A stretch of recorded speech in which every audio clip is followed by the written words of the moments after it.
सुनील तटकरे बोलत होते आणि अर्थातच या सगळ्या प्रकरणात मस्साजोग आणि धनंजय मुंडेंबद्दलचे प्रश्न त्यांना विचारण्यात आले, ज्याची उत्तरं त्यांनी देऊ केलेली. पुढे पाहूयात, बीडमधील मस्साजोगचे सरपंच संतोष देशमुख यांच्या हत्येवरनं राजकारण तापलंय. अशा शरद पवार यांनी मुख्यमंत्री देवेंद्र फडणवीसांना पत्र दिलं. या पत्राद्वारे त्यांनी धनंजय मुंडे यांच्या राजीनाम्याची मागणी केली. आरोपी अद्याप मोकाट असल्याची जनभावना असून हत्या प्रकरणी आवाज उठवणाऱ्या लोकप्रतिनिधींनाही धोका असल्याचा उल्लेख या पत्रकात करण्यात आला आहे. लोकप्रतिनिधींच्या आणि इतर नेत्यांच्या सुरक्षा व्यवस्थेचा आढावा घेत त्यांनी राज्य शासनामार्फत योग्य ते पोलीस संरक्षण पुरवावं अशी मागणीही या निवेदनाद्वारे करण्यात आली. शरद पवारांनी काय पत्र मुख्यमंत्र्यांना लिहिलंय बघा. त्यांनी या पत्रात काय म्हटलंय. मागील महिन्यात बीड जिल्ह्यातील मस्साजोग गावचे सरपंच संतोष देशमुखांचे काही गुंडांनी अपहरण करून निर्गुण हत्या केली.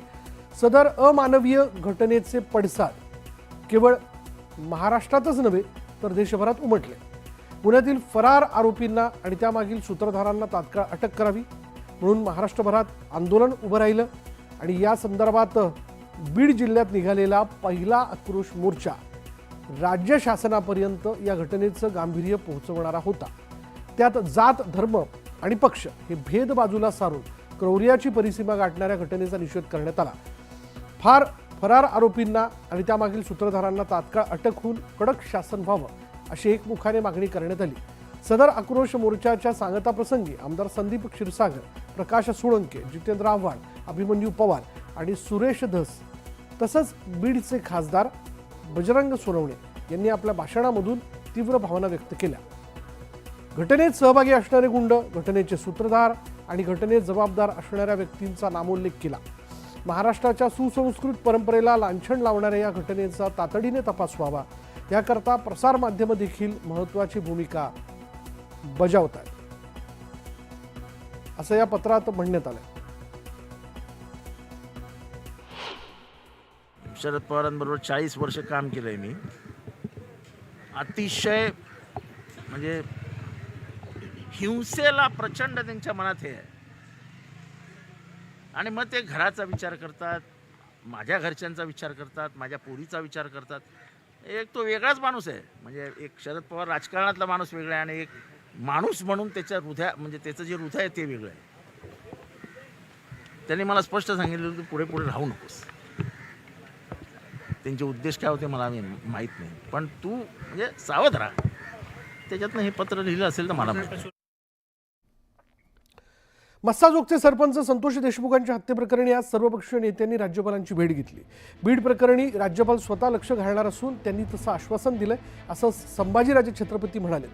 धनंजय मुंडेंनी चौकशी होईपर्यंत राजीनामा द्यावा अशी मागणी देखील करण्यात आलेली आहे आणि बीडमध्ये झालेले सर्व प्रकार उघड झाले पाहिजे आणि आम्ही घटनात्मक पद्धतीने धनंजय मुंडेंचा राजीनामा मागतोय अशी प्रतिक्रिया जितेंद्र आव्हाडांनी दिलेली आहे. आणि वाल्मिक कराडला कलम 302 मध्ये आरोपी करा आणि सरकार वाल्मिक कराडला वाचवण्याचा प्रयत्न करत आहे असा आरोप जितेंद्र आव्हाड यांनी केला. तर चौकशी अधिकारी आरोपींच्या जवळचे असून या प्रकरणाला जातीपातीचं राजकारण त्यात करू नये असं अंबादास दानवेंनी म्हटलंय.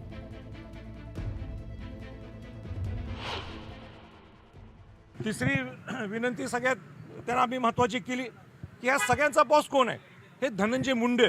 आणि धनंजय मुंडेंनी फेअर ट्रायल होण्याच्या दृष्टिकोनातून त्यांनी राजीनामा द्यायला पाहिजे. पूर्वी असेच अनेक प्रसंग निर्माण झाले होते. लोकांचा आक्रोश असताना त्यावेळी मग अंतोले साहेब असतील, लेट अंतोले साहेब असतील, तिथं आर आबा असतील, अशोकराव चव्हाण असतील, मनोहर जोशी साहेब असतील, या सगळ्यांनी सुद्धा त्यांनी राजीनामा दिला. मग क्लीन चिट झाल्यानंतर परत तेच प्रामुख्याने मोठ्या मोठ्या पदावर बसले. मग आताचं सरकार म्हणा किंवा अजितदादा म्हणा का संरक्षण द्यायला लागले धनंजय मुंडेंना. धनंजय मुंडेंनी सुद्धा राजीनामा द्यावा ही सुद्धा आम्ही विनंती केली. संविधानातली कुठलीही तरतूद बाजूला करून कायदा हातात घेण्याची भाषा योग्य नाही. आम्ही कॉन्स्टिट्यूशनली संविधानात्मक पद्धतीने धनंजय मुंडेंचा राजीनामा मागतोय आणि 302 मध्ये वाल्मिक कराडला आरोपी करावा ही स्पष्ट मागणी आमची पहिल्या दिवसापासून. आमची आजची मागणी नाही आहे. याच्यातले चौकशी अधिकारी बदलले पाहिजे. चौकशी अधिकारी हे आरोपीशी संबंधितच आहे, त्यांचे इंटरेस्ट तिथं आहेत, त्यांची तिथं बदली झाली पाहिजे. आणि तिथं एक IPS दर्जाचा अधिकारी जो राज्यस्तरावर सक्षम यंत्रणा राबवणारा आहे याची नेमणूक झाली पाहिजे. एक आणि याची सगळी संशयाची सोय याला राजकीय आशीर्वाद धनंजय मुंडेंचा आहे आणि म्हणून धनंजय मुंडेंचा राजीनामा झाला पाहिजे. या दोन मागण्या आम्ही राज्यपालांकडे केलेल्या आहेत. तर मस्साजोगचे सरपंच संतोष देशमुख हत्या प्रकरणी छगन भुजबळांनी देखील भाष्य केलंय. बीड प्रकरणातील दोषींवर कारवाई होणारच, तर जो दोषी असेल त्याला फाशीच द्या अशी मागणी भुजबळांनी केली आहे. तर धनंजय मुंडेंचा राजीनामा का मागतायत, चौकशीत मुंडेंविरोधात काही समोर आलंय का असा सवाल करत छगन भुजबळांनी धनंजय मुंडेंची पाठराखण केली आहे. धनंजय मुंडेंवरील आरोप सिद्ध करा असं भुजबळ म्हणालेत. तर कुणाचा तरी राजीनामा घेऊन मला मंत्रिपद नको, मंत्रिपद काही सहज मिळत नाही, कुणावरही अन्याय होता कामा नये अशी प्रतिक्रिया भुजबळांनी दिली आहे. हे बघा, मी एका ठिकाणी सांगितलेलं आहे की मला मंत्री व्हायचं आहे म्हणून कुणाचा तरी बळी घ्यावा किंवा कुणाचा तरी राजीनामा घ्यावा आणि मला मंत्री करावं असं माझ्या मनात स्वप्नातही येणं शक्य नाही. हा पहिला भाग. धनंजय मुंडेचा राजीनामा त्यांनी दिलाच पाहिजे. मला याच्यावर सांगायचं आहे की फडणवीसांनी स्पष्ट सांगितलेलं आहे की मी पूर्ण चौकशी करणार आणि चौकशी केल्यानंतर त्याच्यामध्ये जर कोणी काही दोषी जर सापडले आणि जे कोणी दोषी सापडतील, लहान मोठे, ते आका काय काका काय कोण जे काय असतील ते, त्या सगळ्यांवर कारवाई करू. परंतु त्या अगोदरच आपण मुंडेंचा राजीनामा का मागतो आहोत? चौकशीत काही बाहेर आलं आहे का तसं? बरं, तुमच्याकडे जर काही माहिती असेल तशी तर तुम्ही द्या, पोलिसांकडे द्या, ते चौकशी करतील. परंतु असं जर जोपर्यंत कन्फर्म्ड होत नाही की त्यांचा हात त्याच्यामध्ये कुठेही आहे, तोपर्यंत का राजीनामा त्यांनी द्यावा किंवा मागावा तरी आपण? मला हे काही बरोबर योग्य वाटत नाही. एवढी काय साफ म्हणून भुई थोपटणं हे काही बरोबर नाही. परंतु म्हणून मला मी ते भोगलेलं आहे की कारण नसताना, हे प्रूव्ह झालेलं नसतानाच एकदम राजीनामा घेऊन असं आहे की हे सगळे जे नेते किंवा मंत्री होतात ते लहानपणापासून काहीतरी काम करत करत करत करत करत वाढत पुढे मंत्रिपदावर काही ताबडतोब मिळत नाही आणि अशा वेळी एकदम तिथून त्यांना अशा रीतीने राजीनामा मागणं हे काही मला काही योग्य वाटत नाही. हां, चौकशीमध्ये काय सापडले तर ते मुख्यमंत्री त्यांनाच बोलून सांगतील की बाबा तुम्ही काय करायचं ते करा, तो भाग वेगळा राहील.